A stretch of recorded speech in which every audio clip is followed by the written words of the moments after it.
At the center of our galaxy lies a region known as Sagittarius A star, widely believed to be the location of a supermassive black hole about 4 million times the mass of our Sun.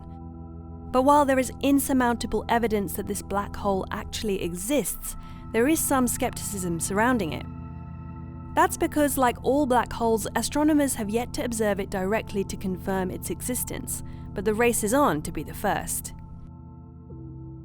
This is Cerro Paranal in the Atacama Desert in northern Chile. At around 2,600 meters above sea level, the desert sits above much of the moisture in Earth's atmosphere, making it one of the driest places on Earth, an ideal place for building the world's most powerful telescope. But observing a supermassive black hole in the middle of the Milky Way takes more than just one powerful telescope in near-perfect conditions. It takes several. The Very Large Telescope Array, or VLT for short, sits in the Atacama Desert and uses 4 massive optical telescopes to study the goings-on in Sagittarius A star. We are roughly 30,000 light years away from this center of our galaxy in a spiral arm. But we can very well study this region of the galactic center. Astronomers are able to utilize the power of all 4 telescopes in the VLT array to explore and understand the Milky Way using a technique called interferometry. Normally, the resolution of an optical telescope is limited by the size of the main mirror inside it. The bigger the mirror, the more light can be picked up, the more detail you can see. But if we wanted to see the depths of the Milky Way with just one telescope, we would have to build a 100-meter wide mirror, which would be technically impossible. But with interferometry, the light beams captured by all 4 optical telescopes in the VLT array can be combined using a computer. This basically creates a single telescope with a virtual mirror as large as the furthest dishes are apart from each other. And that takes care of the impossible-to-build gigantic mirror. So we're using a very fundamental property of light, and so in this case we can recreate almost the resolution of a 100-meter telescope. This means astronomers like Oliver can use the VLT to study the center of our galaxy, including activity surrounding the supermassive black hole.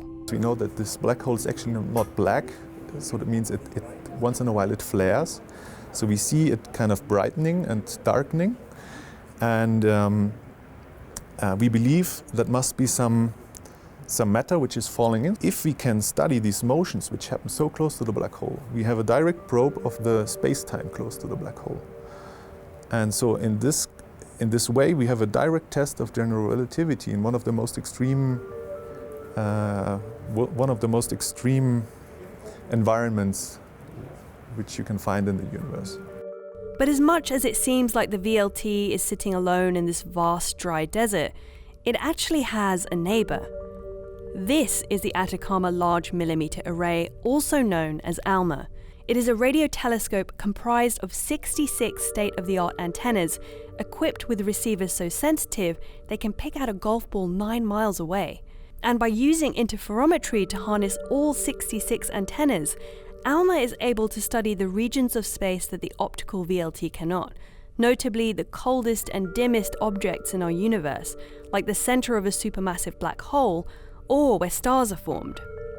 ALMA is opening this window that is the cold matter in the universe, where the stars are forming in the cold matter. So in the optical is difficult, much more difficult to do interferometry. You cannot go to investigate, for example, cold matter because you cannot see it. ALMA can go behind this limitation and can go to see where the stars are formed.